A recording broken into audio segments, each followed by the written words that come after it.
Adam and Eve had the perfect marriage. He didn't have to hear about all of the men that she could have married, and she didn't have to hear about the food that his mom made. So that was pretty good. Some men were discussing the Bible, and they were wondering how many apples that Adam and Eve ate in the Garden of Eden. So the first man, he said, I think that there was only one apple in the garden. Second man said, I think there were 10 apples in the garden. Adam ate, and Eve ate too. Third man said, I think that there were 16 apples. Eve ate, and Adam ate also. Fourth man said, I think all three of you are wrong. If Eve ate and Adam ate too, then that would be a total of 90 apples.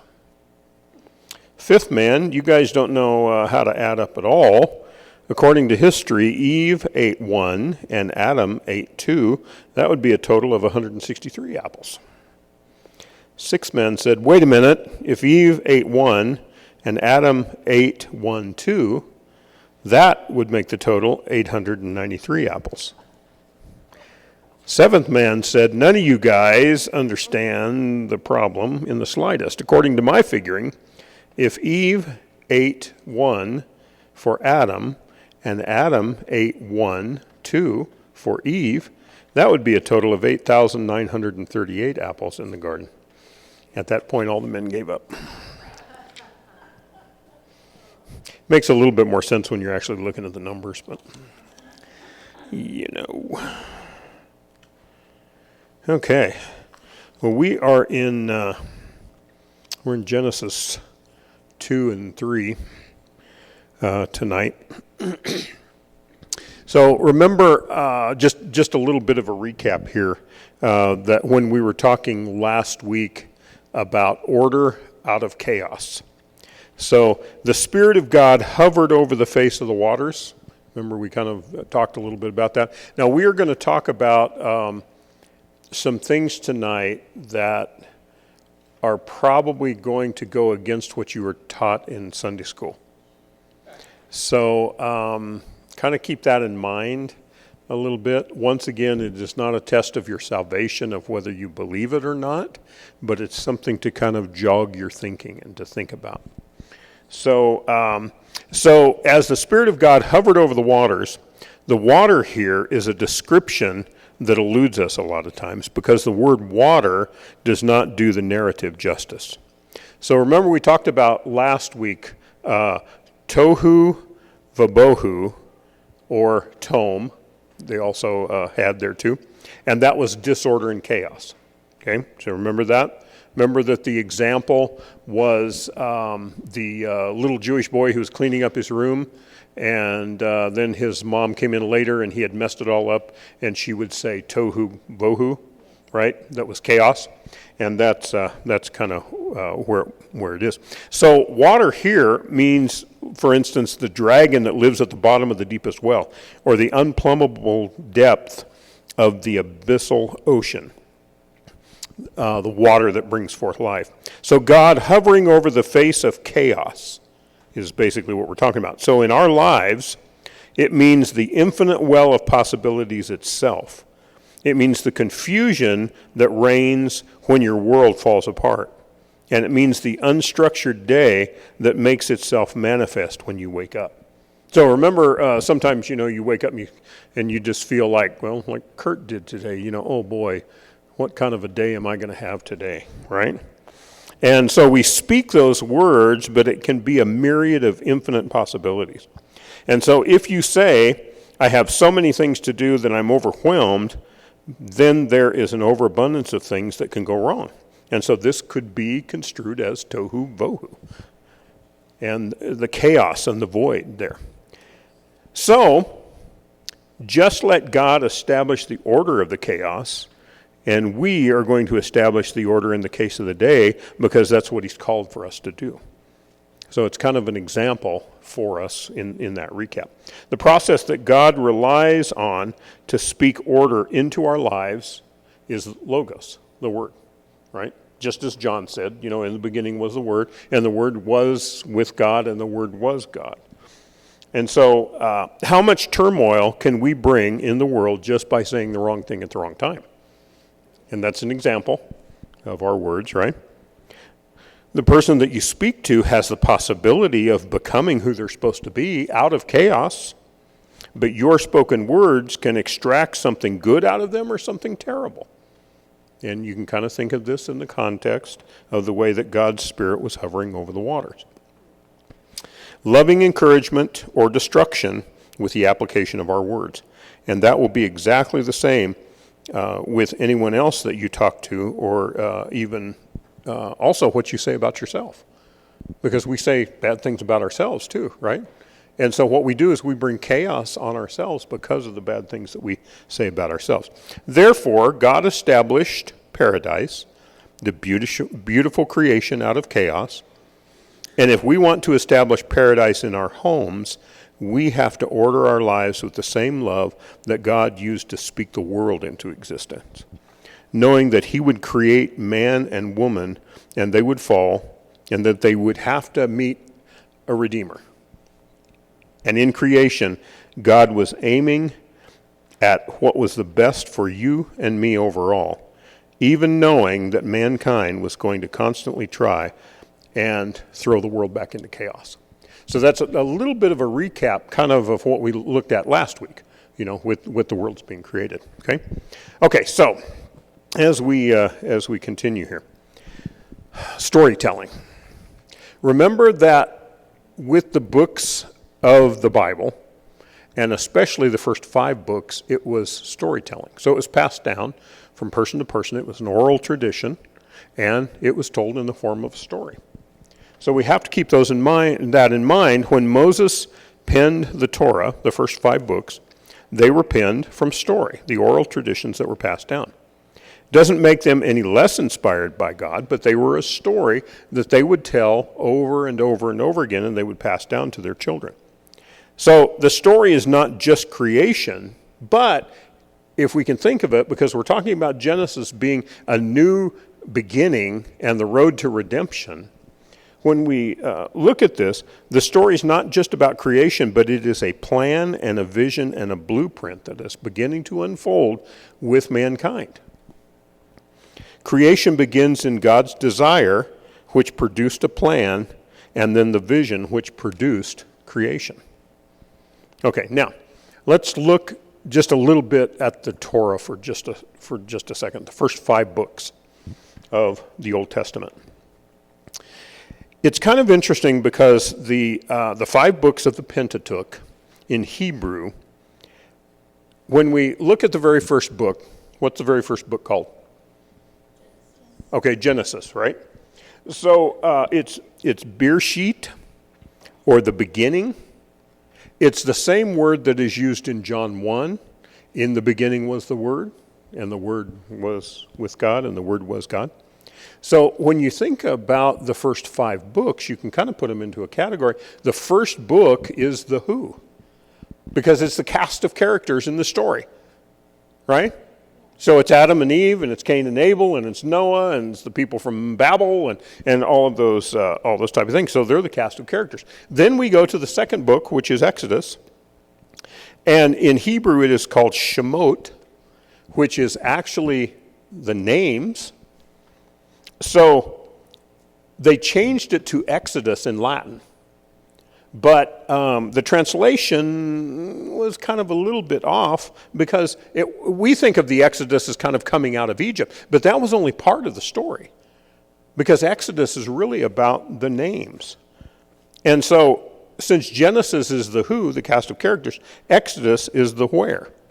Where is the dwelling place going to be? The building of the tabernacle is put in Exodus in great detail. Where is God going to dwell? Right?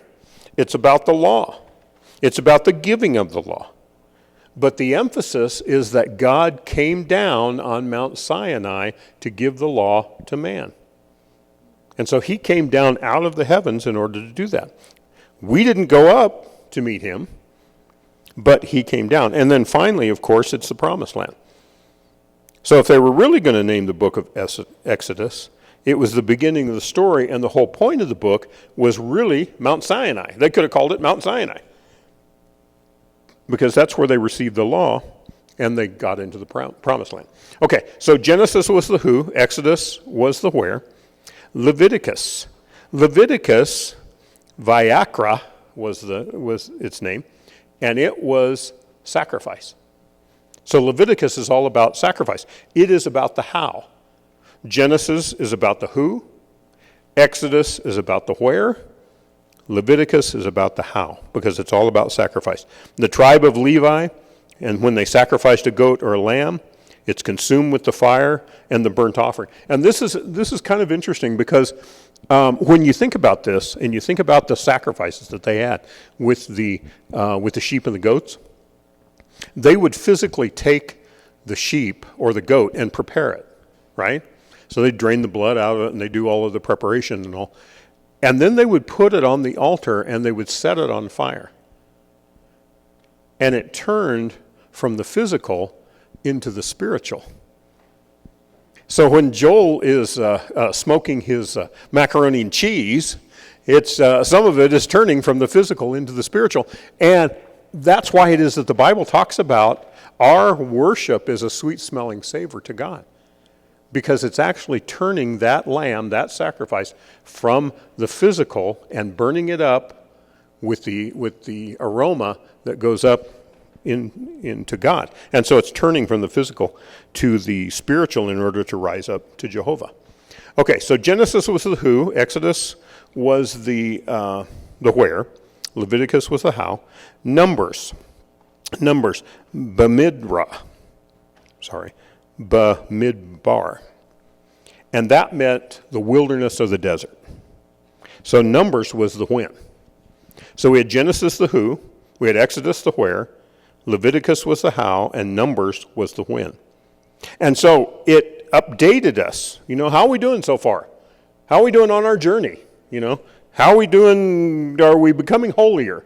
Are we succeeding in what we're doing?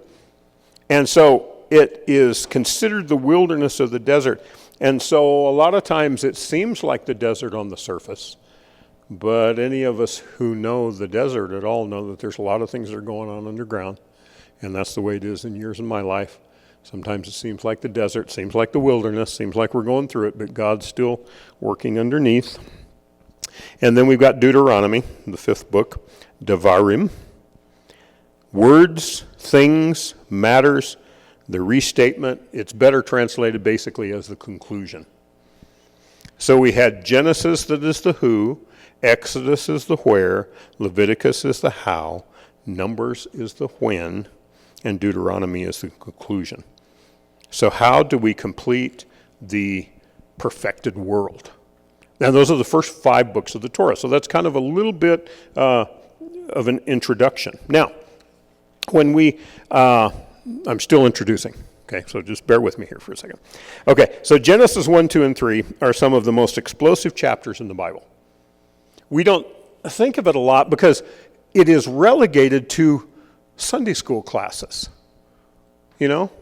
God created the animals, he created the heavens, he created the earth, he created the sun, the moon, the stars, he created man, man sinned, he fell, got Noah, got the Tower of Babel, got Cain and Abel, got all the different stories, right? But it's the story that is full of power and how we understand ourselves individually as a community and how we understand what the human project is all about, the triumphs and the tragedies. We have to understand that the primal pair of Adam and Eve got it wrong, and they disobeyed and they fell. When the Creator God made heaven and earth, this was the space that he himself was going to dwell in when he created paradise, because he wanted to come down, he wanted to dwell with man. So he was creating that. And he was going to embrace the human creatures that he had created. And we simply look at it a lot of times as a Sunday school creation story. But we're missing the narrative that God made the earth as a dwelling place to commune with mankind in his abode and his dwelling, and he now has to redeem us out of it, out of the fall. We have to read Genesis for all it's worth and not simply see it as just history or myth, but to understand the big picture of God's redemption. We have to realize that the blessing and the fulfillment of our lives is actually an act of God in the book of Genesis. And that's why we call it Genesis, the beginning of redemption. Okay, now, I'm almost done with the introduction, so don't worry. Okay, the theme of Genesis: creation, fall, redemption, restoration. Genesis 2:15, God places Adam in the garden. Remember that he talks about the tree, and we're going to talk about this more in a little bit, but he talks about the tree. There was the tree of life. There was the tree of knowledge of good and evil. We're going to talk about both of those. But if you skip ahead to Revelation, the tree of life is still there. And John talks about seeing the tree of life. We're going to talk more about that in just a little bit. So unless you understand Genesis, you're not going to see where God is taking the entire world. God places Adam in the garden, has him name the animals. That means that God places his favor on Adam, and he has confidence in Adam that Adam has order to what he's doing. So God created it, and it's up to us to set the world in order. That's why the Great Commission, go into all the world and preach the gospel to every creature, right? To set the world back in order the way that God intended for it to be. So he created us in his image, to name things according to their function, to name them in relationship with their hierarchy of being, and to put them in sequence and constrain and organize in order. Okay? Okay, so what day is it that God created man? It's okay if you get it wrong, it's okay. Which day? 6th, right? Because remember in Revelation it talks about the mark of man, mark of the beast, right? What's the mark of the beast? 666. 6 is the number of man. Doesn't mean that 6 is superstitious any more than yesterday was Friday the 13th, which happened to be Dave and Tara's anniversary. It's not superstitious on that, but it's just in the in the Hebrew numeric system, 6 is the mark of man. 7th is the mark of perfection.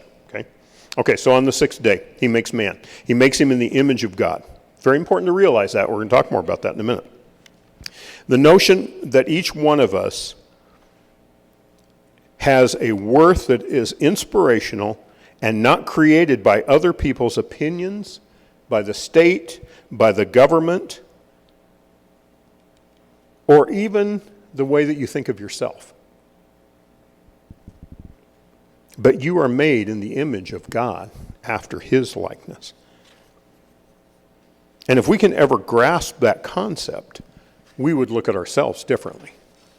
Every day, when we get up, if we understand that we are made in the image of God, we're not going to be so down on ourselves. Because we are in the image of God.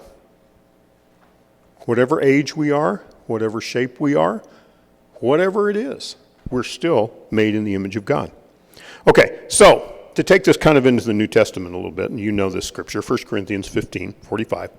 So it's written, the first man, Adam, became a living being, and the last Adam became a living spirit. Right?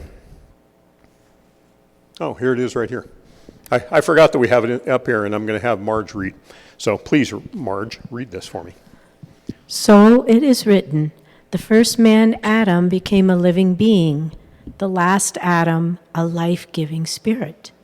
The spiritual, however, was not first, but the natural, and then the spiritual. The first man was of the dust of the earth, the second man from heaven. As was the earthly man, so also are those who are of the earth. And as is the heavenly man, so also are those who are of heaven. And just as we have borne the likeness of the earthly man, so also we bear the likeness of the heavenly man. Okay. We have first Adam, and we have last Adam. We have the first man, and we have Jesus as the last Adam. I'll talk more about that in a minute. But we want to look at Adam. We pronounce it in our English as Adam, right? The Hebrew is so much better at all of this. So we're going to have some Hebrew lessons tonight. Okay?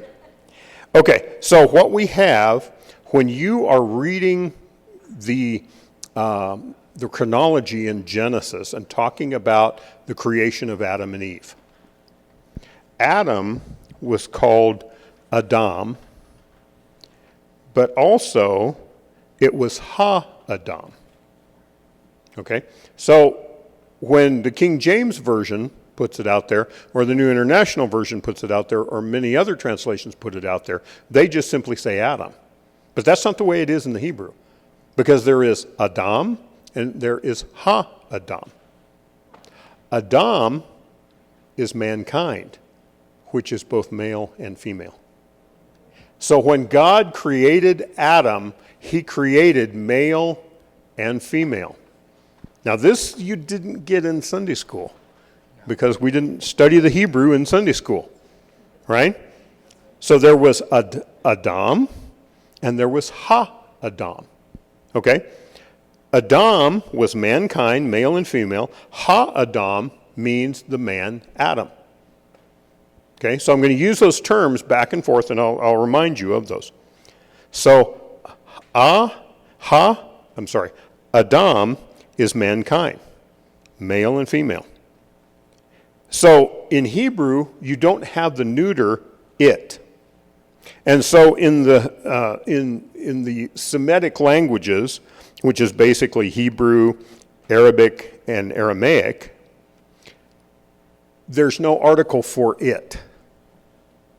Okay, so we've got Adam, and we have Ha-Adam. It doesn't happen until we get to Greek and until we get to Latin and then translation into English that then they just put it simply as Adam. So therefore, in God's order, there is not it in the Bible. Now this is important, because in God's order, according to the original Hebrew, everything is male or female. That completely blows away what's going on in our world right now. In God's order, everything is male and female. Now, we have man, which is Ish, or you could say Ik, right? So it's Ish. And then we have woman, which is Isha. Okay? So those are terms that we're going to use. We're going to use Adam. We're going to use Adam. We're going to use Ha-Adam. We're going to use Ish. And we're going to use Isha. Because woman was not named Eve when she was created. She was Isha. We'll get to Eve's name in a little bit. For simplicity in Sunday school, we just called them Adam and Eve, right? That's not the way it was in the Hebrew. So Adam was created both male and female at this point. Eve is going to be created second, right? How do we say that Eve was created? Okay, taken out of Adam's rib, right? For cheating. Thank you, Kurt. Okay, so here's something else you weren't taught in Sunday school, and it may blow your mind. According to Scripture and according to Hebrew and according to the rabbis that study the Torah and study Genesis, when man was created, it was more like they were part of different embryos, Siamese twins, that were actually connected side by side. Okay? Now that's That's weird, right? Again, this is not a test of your righteousness. It's not a test of your salvation, of whether you think that this is the way that it is. But according to the way that the Hebrew is and the way that it's written, it was like they were connected. So even though it's a translation later on that says that God put him into a deep sleep and then took a rib out and created woman, it was more like it was a surgical separation. So it was like they were there, they were created in the garden, they were side by side because Adam is both male and female, and they were created side by side. And then at the point, God removes her from him and then turns her around and presents him. Some of you remember when you were first dating, as I do. And when you'd go to a restaurant, how would you sit when you were first dating? Think about it. You were all cuddled up next to each other. If you slid into a booth, you were right next to each other. Right? Generally. Okay? Not always, but generally. In the pickup truck with the bench seat, you slid next to each other because you had to be as close as possible when you were first dating. We learn later on that is not a very good way to communicate, because the whole time when you're sitting at the restaurant in the booth, you're talking like this, right? Because you're right next to each other, right? And if you're both right-handed, that kind of creates problems when you're eating because you're right next to each other.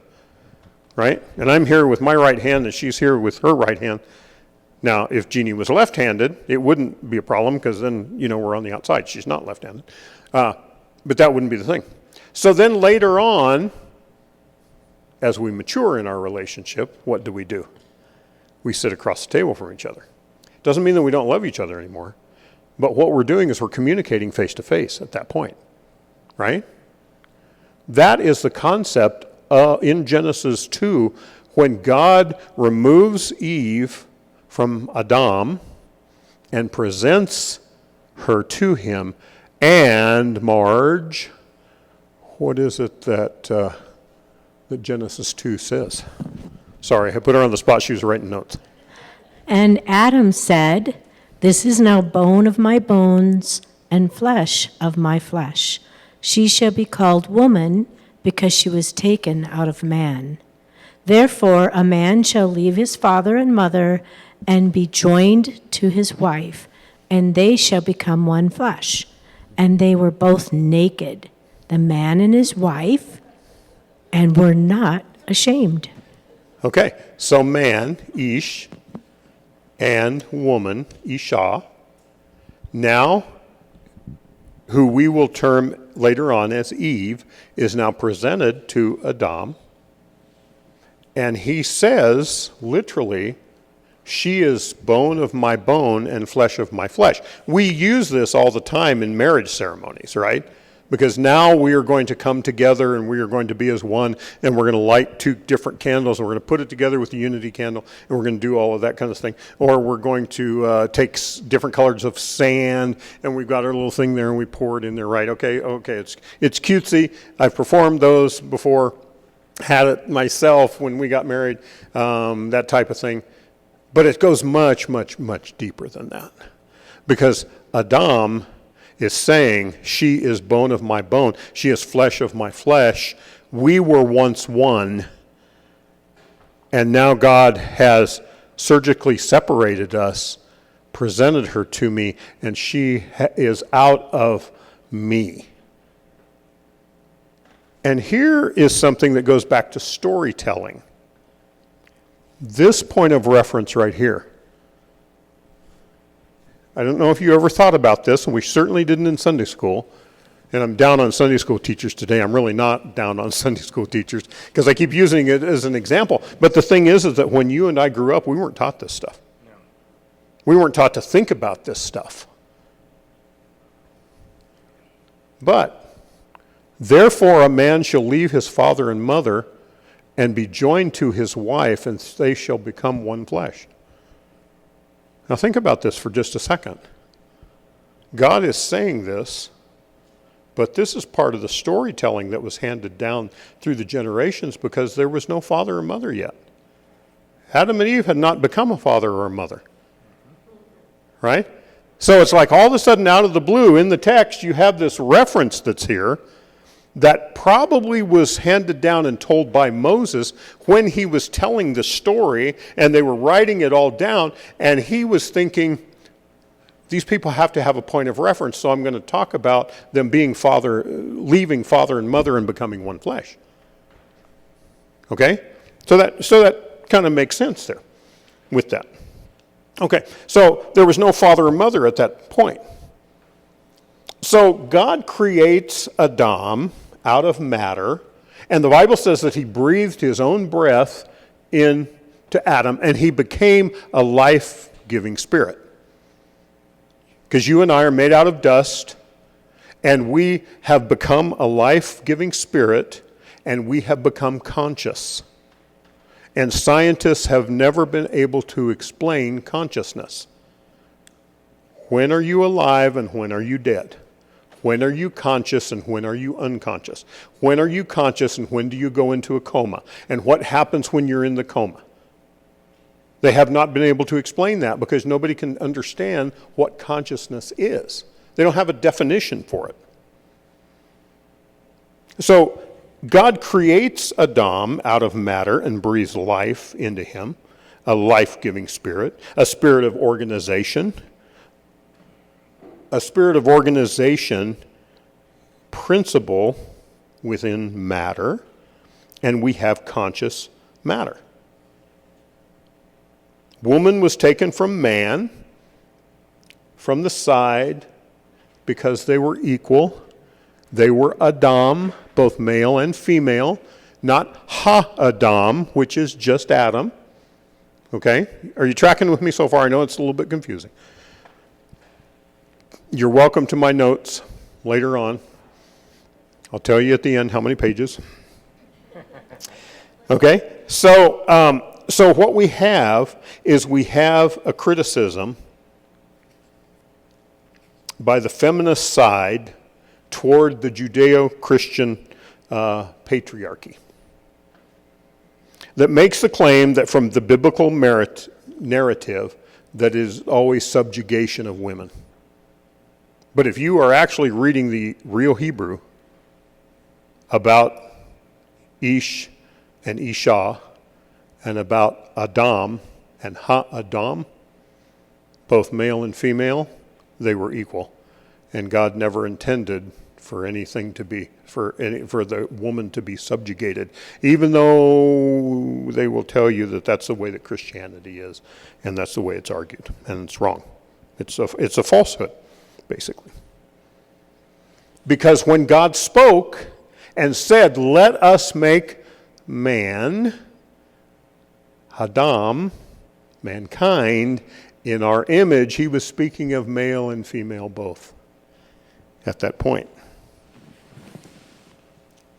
So the woman, Isha, is equal to Ha-Adam, Adam, in every sense, although complementary, she's not identical. And our society now is driven by conflicts so deep that we now doubt both of those propositions about male and female. Because right now, there is no form of confusion more profound than that in our world right now, male and female. And all of us experience it. We have all been touched by it. We have all had it in our lives, and it did not come from God. Everybody wants to blame God and blame the Old Testament because of it, and they do it because they're ignorant. Now, when I say that they're ignorant, I'm not being mean. I'm not saying that they're stupid, but they don't know. They're ignorant about it. Dr. Jordan Peterson says, sexually reproducing characters without nervous systems can tell the difference between male and female. It is said that if you can get society to swallow that lie, that there is no difference between a man and a woman, there is no lie that they will not swallow. Now that's pretty profound when you're thinking about what all is going on in the world that we live in. Okay? Now, okay, so we've got that. Is everybody okay? So, do you need to stand for a minute and take a second? Okay. If you do, let me know. Okay, so let's talk about Eve for a second. She's not called Eve yet, but let's talk about her anyway. So Isha, the woman. God decides Adam needs a helper. The order that man produces because of their limitations is insufficient, and something has to be introduced to speak for that which is not included. And that really is the role of women in the Bible. They speak for those that are not included. They speak on behalf of the infant. They speak on behalf of the people that need healing. They speak on behalf of all of that. So the biblical role of women and the biological role of the mother to bring the concern of the marginalized to the center. One of the functions of the woman in the Bible is to speak for those who are unnoticed. So think about that for just a moment. Think about, ladies, the way that you are. All of us can think about the way that our mothers were, that our grandmothers were. We talk about that. We have vernacular for that. You say, well, she's very motherly. She's very grandmotherly. What does that mean? That means all-accepting love, all-encompassing. Okay? It's going to be important in just a minute. When you were a child, you sit on your mom's lap, and they hold you to their breasts, and that is also the nurturing part of the male when he has children that sit on his lap and hold them to his chest. But unfortunately, in our world, a lot of times that's despised. Well, you're being a girly man, right? If you love your kids, if you hold your kids, if your child is crying and you as a male pick up your child and hold them secure and give them a safe place, it's not thought of, well, you're not a macho man because they just need to toughen up and shut up, right? And that's too bad, because God has built all of that into us, whether we are male or whether we are female. So Mary comes to Jesus about the wine at the wedding, right? We're out of wine. She's speaking for those who didn't get any wine yet, right? Rebecca, as we will talk about the story later on in Genesis, she advocates for Jacob. She helps him to trick Esau. She was playing favorites. She wasn't perfect. She was a meddling mother, just like we have now sometimes, right? How about the Samaritan woman at the well? Jesus insults her. Says, you know, the dogs don't eat from the master's table. But she goes, yeah, but the dogs at least pick up the crumbs that fall from the master's table. And she was advocating for the people who didn't have a voice. So this is all established with human order, with God's creation, and this exclusion that we have a lot of times that we are not allowed to nurture causes a great deal of pain in our world, with our children, with our grandchildren, and with people that we're in relationship with. And so the Isha, who will later become Eve, becomes the voice of the eternal mother. And the eternal mother is walking one day in paradise. And who does she meet? Now, I'm using Sunday school illustrations here.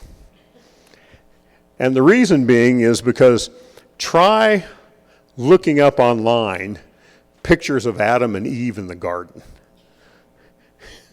There are some of them, first of all, that are not appropriate. And the second ones, it was all like Renaissance artists of all these weird, depictions of Adam and Eve. So that's why it is that I'm using this. And this is also the reason, Kurt, go to my next slide, why I am using this for the serpent. Because if you look up the serpent in the Garden of Eden, there's some pretty horrendous snake pictures out there. And I didn't want you to have to sit here while I'm talking about the serpent and look at a horrible snake that makes your skin literally crawl. Okay? That's the reason why we use that. Okay. Now, Genesis 3. Go to, yes, thank you. Okay. Marge, would you read that? Now the serpent was more cunning than any beast of the field which the Lord God had made. And he said to the woman, Has God indeed said, You shall not eat of every tree of the garden? Okay. Now, Kurt, leave it on this slide for a second. So Esau's walking through the garden, and all of a sudden, the serpent's leaning against the tree. Caesar, how's it going? Right? The Bible does not say that she was like freaked out because this animal was talking to her. So that's the first thing. The second thing is that obviously the serpent is not the way that you and I see snakes and serpents today, because it engaged her in conversation, and she was not put off by it. She actually started to have a conversation with the thing. Okay? So we know that the serpent has become a symbol of Satan because of this, of Lucifer falling.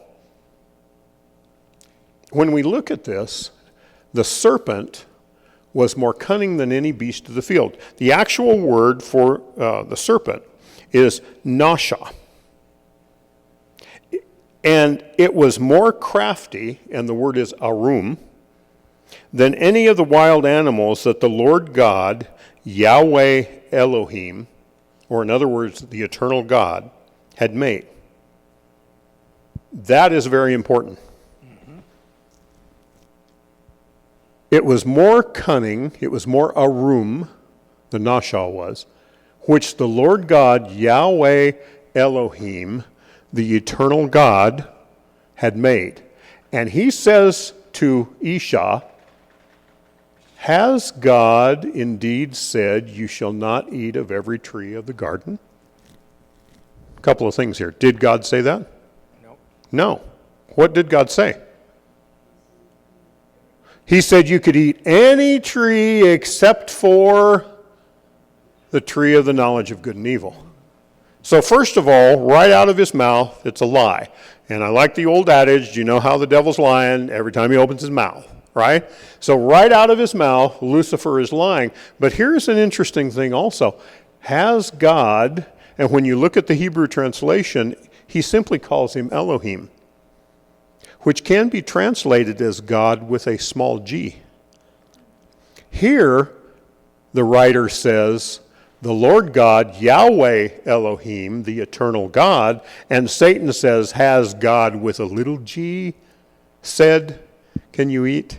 So he immediately, within his lie, downgrades God to just being, he's a God, yeah, because he didn't care, right? Lucifer was quite schooled in Yahweh Elohim because he had once served him. Here's another thing. This goes back to Adam and Eve being joined. Because when God spoke about this, who did he speak to about the trees? He spoke to Adam, both male and female. There is no account that Adam turned around and told Eve, hey, by the way, God says we can eat anything except for that tree. So this goes back also to them probably being joined, and when God spoke, he spoke to both of them at the same time. And that's how she knew. So it goes back to that with Adam. And she says, no, She says, yeah, Yahweh Elohim said that we could eat of anything. But we're not supposed to eat from the tree of the knowledge of good and evil. So the serpent is the embodiment of pride. And we'll get to the tree more in just a second. So the serpent, Lucifer, is the embodiment of pride. We've embraced pride in our society. We dedicate a whole month to it. And we have also embraced our own omniscience.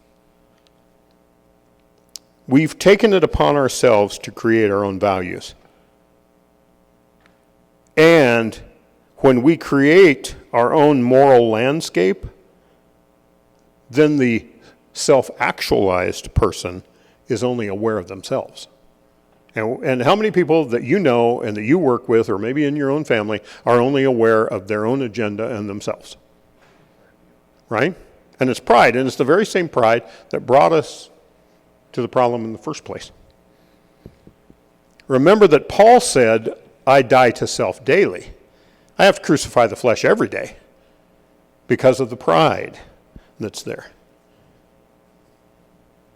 So pride says, I am what I say I am, and not only am I am what I say I am, but you better recognize what I am, and if you don't, then you're in deep trouble. And if you don't, I will shun you and ghost you and not speak to you. And I have friends that are Christians. I don't doubt necessarily their salvation or their Christianity, but that's the way that they act because of their own pride. If you disagree with me on this point, then I'm not speaking to you anymore. I have people in my own realm of influence, circle of influence, that's the way that they are. I'm not speaking to you anymore because of something. I have one person in mind that it wasn't even any kind of a biblical disagreement. It was a political disagreement. And they won't speak to me anymore because of that. Right? And what is it? It's pride. I'm right and you're wrong. It's exactly what Satan did. Exactly what Lucifer did. So when we create our own moral landscape, when we create our own values, then we're in trouble. Judges 21:25 says, in those days there was no king in Israel, and everyone did what was right in his own eyes. If that isn't a picture of the society that we live in right now, I don't know what is. Everyone does and says what's right in their own eyes, and you better stay out of their way if they say it. Because they're right, and you're wrong. Doesn't matter. So the serpent was camouflaged and crafty and subtle and marginalized in the voice of pride. Presumptuous pride. And Proverbs 16:18 says, pride goes before destruction and a haughty spirit before a fall. And so that pride rises up. I'm just skimming through a couple of things here. On that particular little portion there, the thing that you can take away is that the fall of man into a profane world is a result of pride. And so much of what goes on in our lives and problems that we have is a result of our own pride. Let's go on and talk about the tree. The tree. Okay, so she looks at the tree. This is, by the way, it's not the tree of knowledge. That's what I was told growing up. Tree of knowledge. You don't need education. All you need is just the Bible. All you need is just the Word. Don't worry about going to seminary, and they'd call it cemetery, right? You don't need to go to cemetery. All you need is just the Bible. Just the King James Version of the Bible, by the way. That's all you need. Don't worry about any of that. Don't read literature. Don't read fiction. Don't read any of that type of thing, because all you need is just the King James Bible. So we've got the the tree here. And it's not the tree of knowledge, it's the tree of knowledge of good and evil. Okay? So it's okay for you to get an education. God makes Ha-Adam and Isha, each with their own role, and places them in the garden to play under the watchful eye of the Heavenly Father. He allows them to have free reign in the garden and to eat anything in paradise except for the tree of the knowledge of good and evil. I have a grandson that if you tell him not to touch something, he has to touch it. Now don't touch that. You know, I really don't want you to touch that. Right? He's not being nasty, he's not being mean, he's not even being rebellious about it. It's just something that's in his brain that he's just got to touch it. Right? And that's the way that you and I are with our human nature if we're told not to do something. Don't look at that. Don't say that word. Don't go there. What's our human nature? We want to do it, right? God gives them carte blanche for the whole of paradise. Says you can do anything you want to, you can eat anything you want to, you can go anywhere you want to, just don't eat of that tree. And what do? Isha wants to eat of the tree because she sees that it's good physically and emotionally and mentally, and she has that eternal mother, and she wants to embrace it.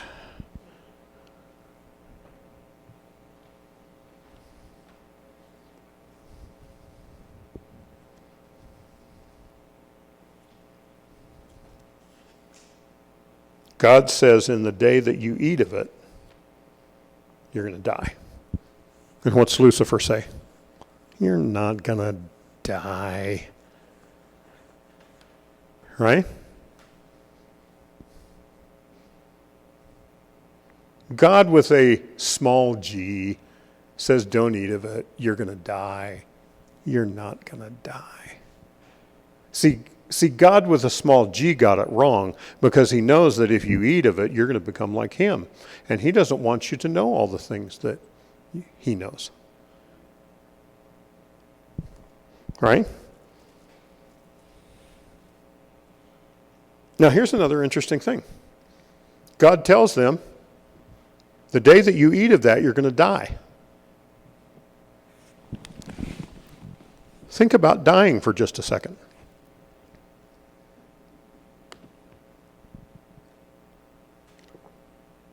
Think longer than a second so I can take another drink.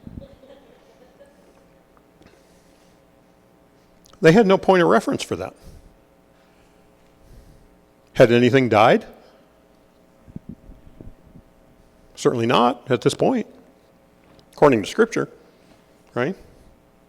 No, we can argue that maybe animals had died, devoured each other, and the plants maybe had died or whatever. But basically, mankind, Adam, male and female, didn't have any point of reference when God said, if you eat of it, you're going to die.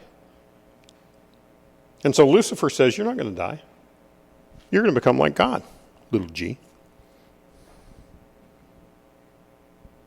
So this is where a godly conscience enters the world. This was apparently lacking in the man and the woman in the Garden of Paradise, because they didn't have a godly conscience yet. And it's a distinction. It's a distinction between good and evil.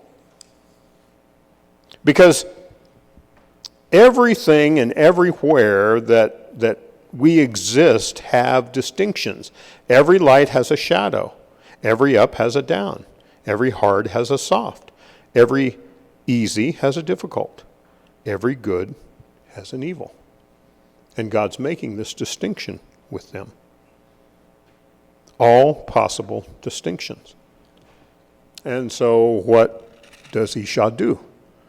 She reaches out, she takes the fruit, she eats it, Adam obviously is there with her when she does it because she turns to him and gives him the fruit also.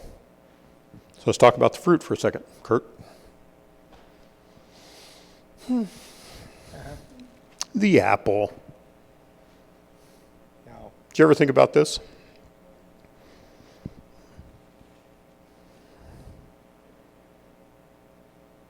(1667). John Milton writes Paradise Lost. Right? And he uses the word apple twice to refer to the forbidden fruit. Milton's description of the fruit as fuzzy and juicy and sweet is similar to peaches, but we think of it as an apple. Renaissance art, Lucas Cranach of The Elder painted Adam and Eve in the garden with an apple. Neither one of them didn't understand that apples don't grow in that part of the Mideast. Apples wasn't there, right? So, what is it that was mentioned after the fall of the type of tree? How is it that they clothed themselves? In fig leaves, right? So probably the fruit actually was figs. So there's something else that we're taught in Sunday school that probably wasn't right. It probably was a fig. That's just a little side note. Go ahead and go on to the next one. No apple. It's probably a fig. Okay, so the fall comes along. We're almost done. So Isha sees that it's pleasant to look at. She takes it. She embraces it. And what's the consequences? All of a sudden, when they both eat, the scales fall off their eyes. And they know that they are naked now at this point, and they are deeply ashamed and they cover up. Now we see the pictures again in Sunday school of them covering their private parts. But they didn't really know about their private parts at this point because they were just created. Right? There was no procreation. Probably at this point, there was probably not even actually any sex going on at this point in creation. Because later on, it talks about Adam knowing Eve in the physical sense and conceiving, and she had Cain. Right? So, again, a little bit of a misconception that we have, that they were naked. Oh no, I'm naked. They didn't really even know. What was it? It was they were ashamed because immediately the spirit that God had breathed into them knew that they had disobeyed what Jehovah Elohim had told them. And so they are deeply ashamed, and self-consciousness enters the world. And people become self-conscious when they make prideful errors. When you overreach and you reveal your inadequacy as a consequence of a mismatch between your pride and your ability, and all of a sudden you're ashamed and you become self-conscious. I feel stupid, right? I ran down the soccer field and I missed that goal. Went to one of the kids' soccer games today, so that's the thing that I have in my head here. I missed the mark at work. I do something stupid at work. I say something stupid that I didn't really mean to say, or whatever. And so what happens? We become self-conscious. And we become self-conscious because of our pride a lot of times. Psychologists have learned over the last 40 years that there is no difference between being self-conscious and being miserable. It's literally the same thing. And if you are being generous and loving and service-focused toward others, you are not attending to the misery that might be going on in yourself. And so, Nasha, the serpent, gives to Adam the ability to now become self-conscious, and their eyes were open. And now, consciously, they were aware of their nakedness and their shame. And if their conscience is not seared, when you and I commit sin, we immediately know it's wrong. Usually, somebody doesn't really even have to tell us. Because there's something that's within our spirit that pings and says, that wasn't right. I shouldn't have done that. And you and I can all look back in our lives of different events that happened when we did something or said something or whatever, and we immediately knew it was wrong. Sometimes even without somebody telling us that it was wrong, because of our conscience that was there.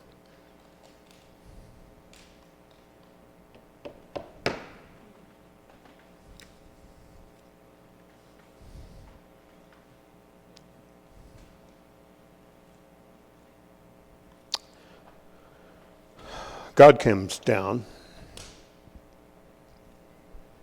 Go to my next for a moment. Okay, so we didn't talk about this. And I promise you I'm almost done. The fig leaves. So they are self-conscious, and they sew garments of fig leaves. Not just to cover their private parts like we see in Sunday school, but to cover their inadequacy and their self-consciousness before God. Go to the next one.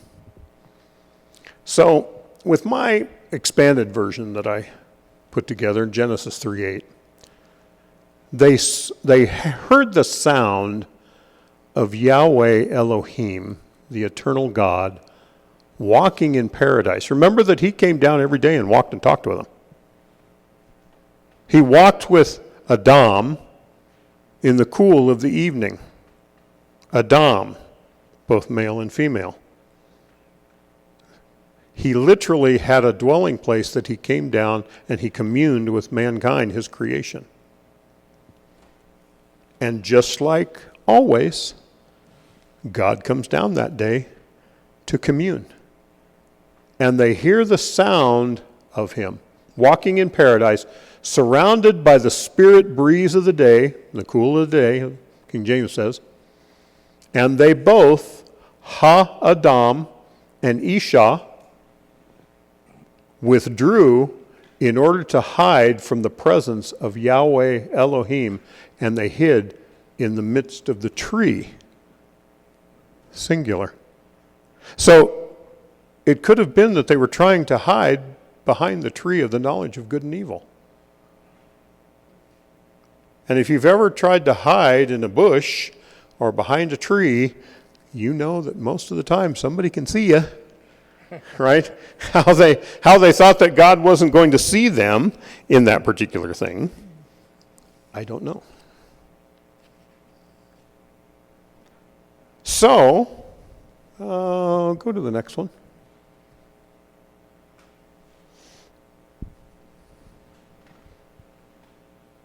God calls out, and what's he say? Where are you? Yeah, where are you? Right? Adam, where are you? Over here. Behind the tree. Right? God says, why are you hiding? Well, I heard the sound of your voice. I was terrified because I was naked. What's God say? Who told you were naked?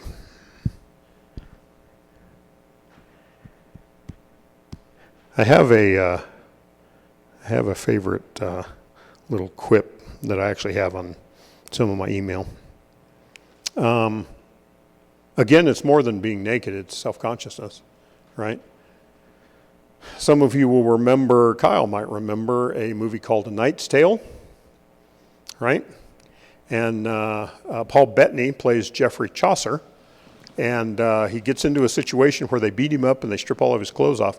And the hero, Heath Ledger, is coming down the road with some of his men, and here's Geoffrey Chaucer, and he's running around naked on the road, right? And so they meet him, they talk to him, and he kind of becomes part of their band of merry men or whatever. But he makes a statement here. And finally he meets the guys who stripped all of his clothes off and beat him up and all that stuff. And so this is Geoffrey Chaucer, the writer, right? And he says, I shall eviscerate you in fiction. I was naked for a day, you shall be naked for eternity. I love that. I have that on my email, basically, right? And so Adam becomes naked. And technically he becomes naked for all eternity. Because you and I, you and me, as mankind, we become self-conscious and inadequate. And we know our little self-worth for all eternity. And that's why it is that we have to have Jesus to come and to redeem us and to buy us back and to clothe us again and to make us understand our worth to God.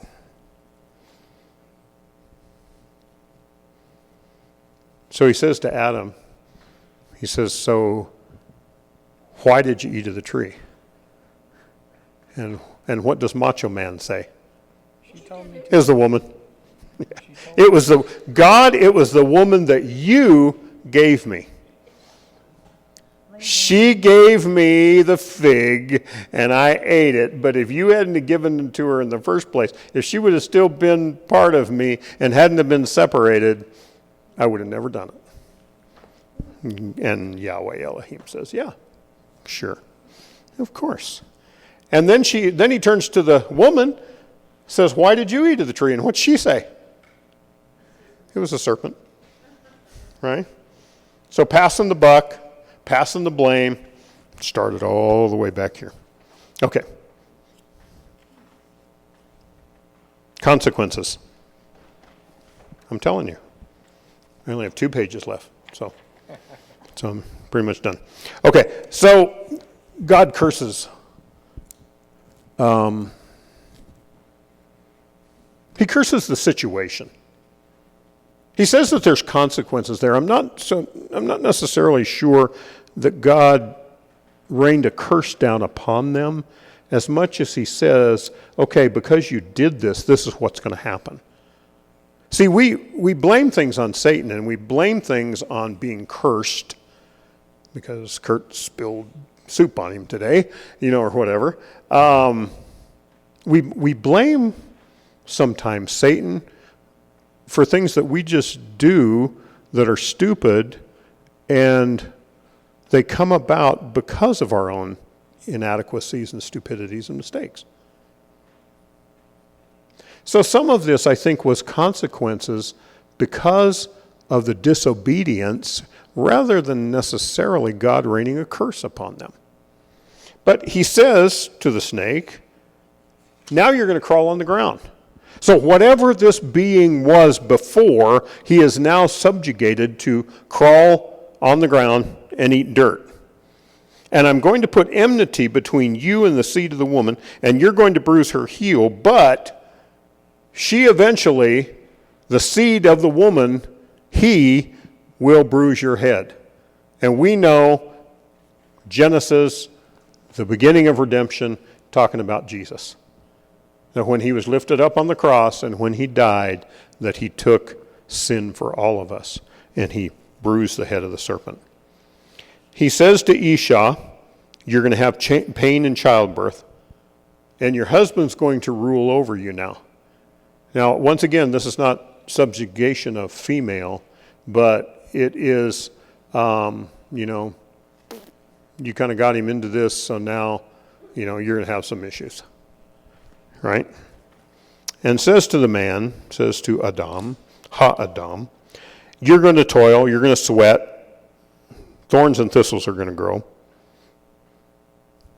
This is why when I get to heaven, I'll just punch Adam right in the nose because of all of the thistles that are growing in the backyard because of what he did. And you are turned to the ground, you're going to be dust again. And this is kind of a little bit interesting because he tells him that he's going to return to the dust again because obviously Adam was going to live forever at this point. And now he's not going to live forever, and I'll talk more about that in just a second. And you will not continue to eat from the tree of life. Which basically meant, obviously, that if they were to continue to eat from the tree of life, they would live forever rather than go back to the dust of the ground. So what's he do? He throws them out of paradise.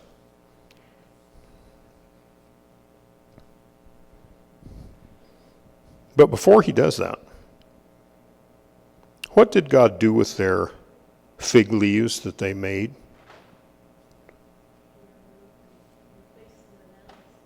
Okay. Again, a Sunday school misconception that we have all had. Because nowhere in the narrative does it say that he put animal skin on them. Was it the skin of a bear? The skin of a cow? Was it leather? Was it pleather? Was it, what was that stuff that we were talking about yesterday? Sarai? Was it brushed denim? Was it brushed cotton? Did God get his sewing machine out? No. It's believed that before this, that Adam and Eve did not have skin. Talking about skin. Skin. God didn't make them coats of bear skin. The narrative says that he made them a tunic of skin. And at this point, if they were beings that existed in the garden that were not human like you and I would think of being human, that this might have been the place that God actually then applied skin and started to hold in the blood vessels and hold in the blood and all the life that he had put into them and all of that. You go back and read the narrative. It doesn't say anything about an animal skin. We thought that. We were always taught that in Sunday school, right? We were always taught that he killed, an animal and put it in there. But in this particular part of the narrative, it doesn't say that. It just says that it made him a tunic of skin.